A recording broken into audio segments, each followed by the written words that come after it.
mindset for me, like Rebecca, I had no experience with mindset, never heard of it before the 3-day. So mine hasn't shifted from the 3-day, but it shifted from pre-3-day onwards. So it shifted massively. And there is now and again, like lulls, but it's coming to these.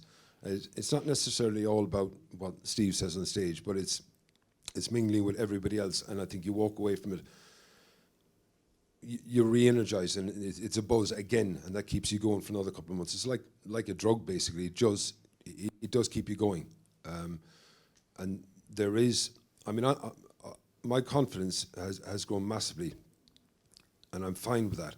But the mindset sometimes does dip. So, like, I need this to get me up and going again, basically.